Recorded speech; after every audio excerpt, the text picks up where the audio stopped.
Vas a comenzar un viaje a través del cielo y la memoria. Solo tienes que seguir mi voz, sentir los sonidos y no parpadear ni una sola vez.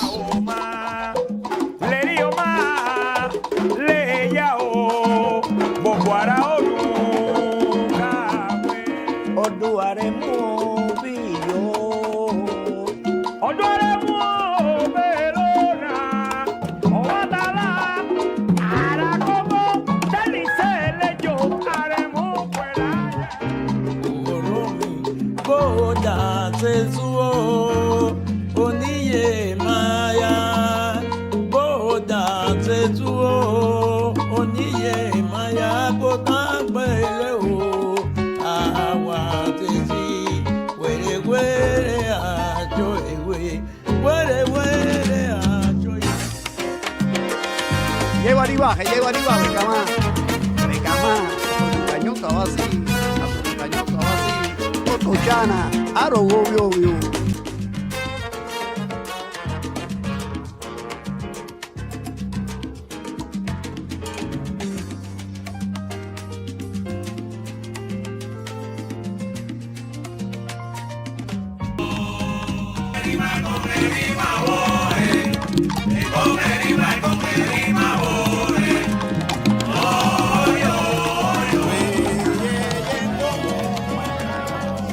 Los principios o los fundamentos o los estatutos que nos rigen a nosotros es, primeramente, ser hombre.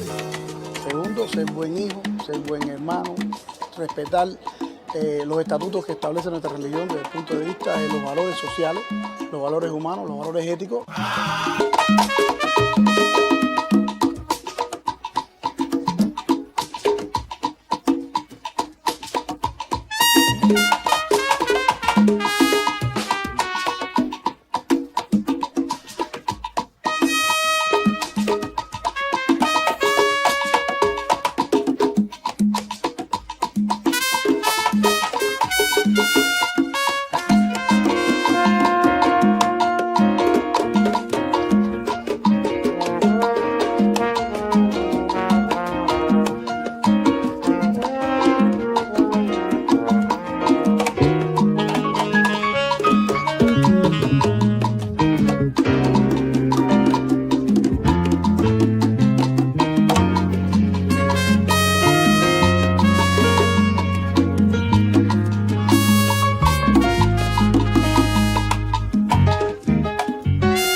Hijos de la patria. Entonces, cuando tus manos de hombre útil estrecharon las mías, y en ese gesto entendí que había llegado la hora de crecer. Y eso hice. Yo he sido un soldado de esta revolución y ahora que me alejo para el deber cumplir, que mi tierra me llama a vencer o morir. Abrimos el canal a eso, abrimos el canal a defender Cuba a capa de espada, por encima de todas las cosas, porque los cubanos lo único que tenemos es resistencia y dignidad. De eso nos nutrimos.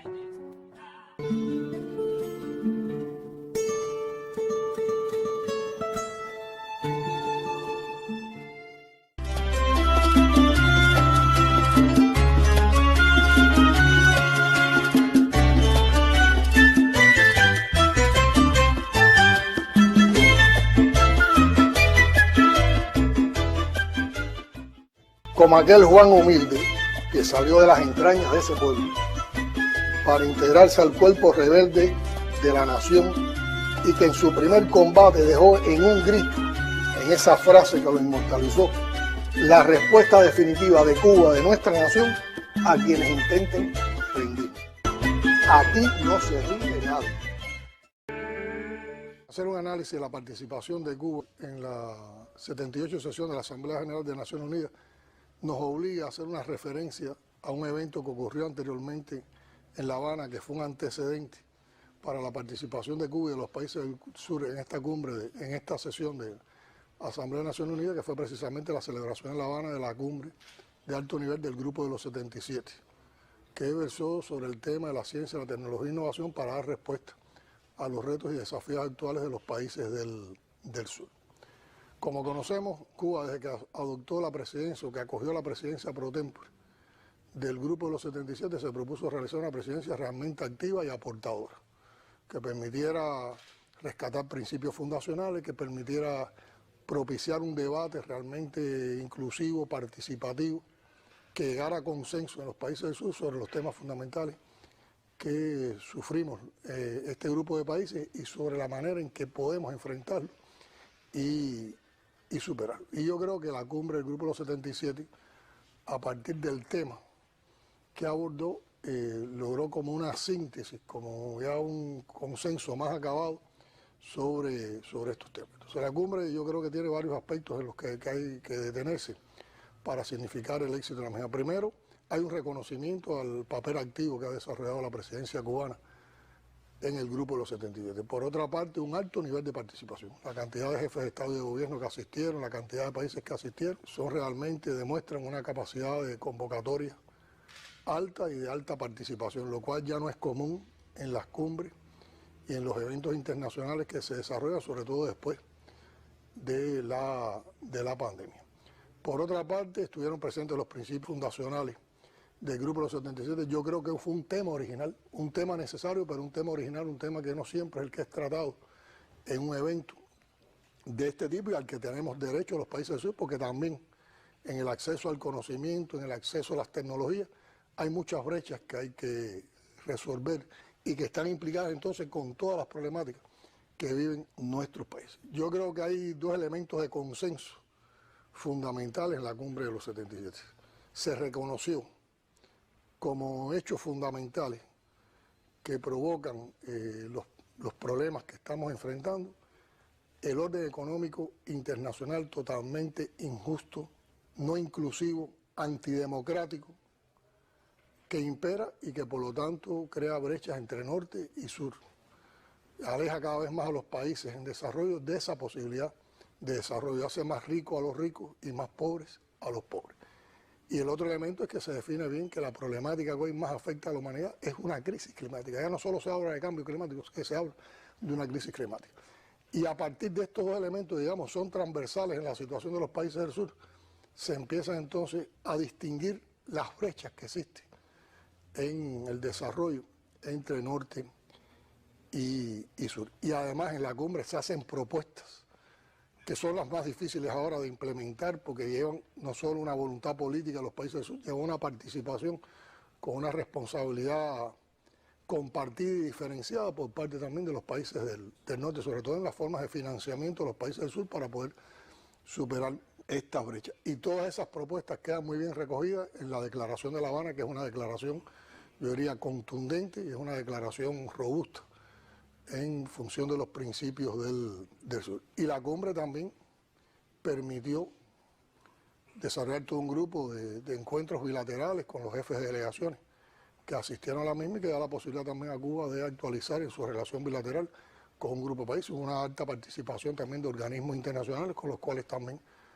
tuvimos bilaterales, entre ellos el secretario general de Naciones Unidas. Todo ese ambiente propició que el bloque de los países del sur, el Grupo de los 77, fuera a defender un consenso, una posición común en la Asamblea General de Naciones Unidas. Hay que decir que ya la Asamblea General de Naciones Unidas se produce un escenario complejo. Están todas las problemáticas estas de incertidumbre que existen en el mundo.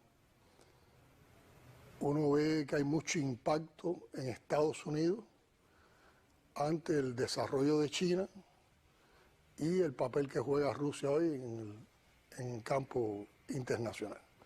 Yo diría que incluso en algunas personas se manifiesta, en algunas entidades se manifiesta temor ante estos países, también como parte de toda la manipulación mediática que ha existido alrededor de esto. Nosotros percibimos que la presencia de Cuba molestó a instituciones del gobierno norteamericano que trataron de presionar a personas para que no se encontraran con la delegación cubana, que trataron de boicotear los programas de actividades que de manera intensa desarrolló la delegación cubana.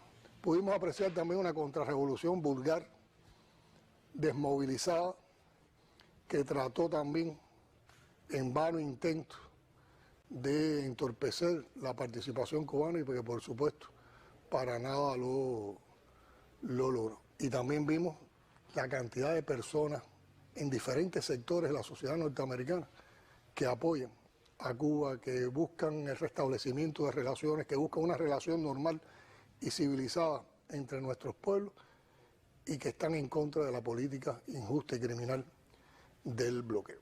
La posibilidad de participar en la Asamblea General de Naciones Unidas nos dio también la oportunidad de participar en varios eventos. Primero, la 78 sesión de Naciones Unidas, la cumbre de alto nivel, donde llevamos la voz de los países del sur y también la voz de Cuba.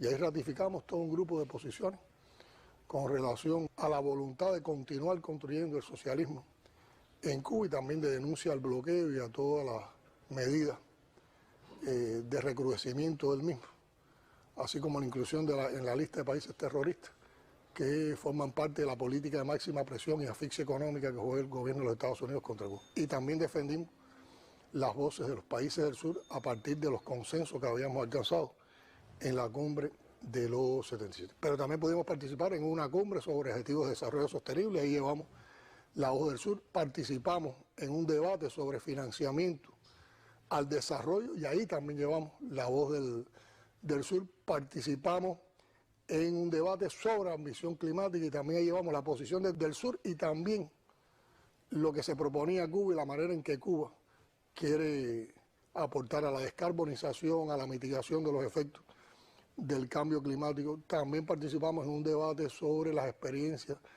para contrarrestar las pandemias y hay todo un aporte cubano por la manera en que nosotros pudimos manejar la COVID-19. También nos dio la posibilidad entonces de tener varios encuentros con representantes de ese importantes sectores de la sociedad norteamericana y con personalidades también de la sociedad norteamericana, todos con una disposición a que se mejoren las relaciones, todos con una voluntad de que se levante el bloqueo y algunos de ellos con un grupo de dudas que también nos dio la posibilidad de esclarecerlas y explicarles nuestras posiciones y de verdad ubicarnos en la situación concreta de nuestro país.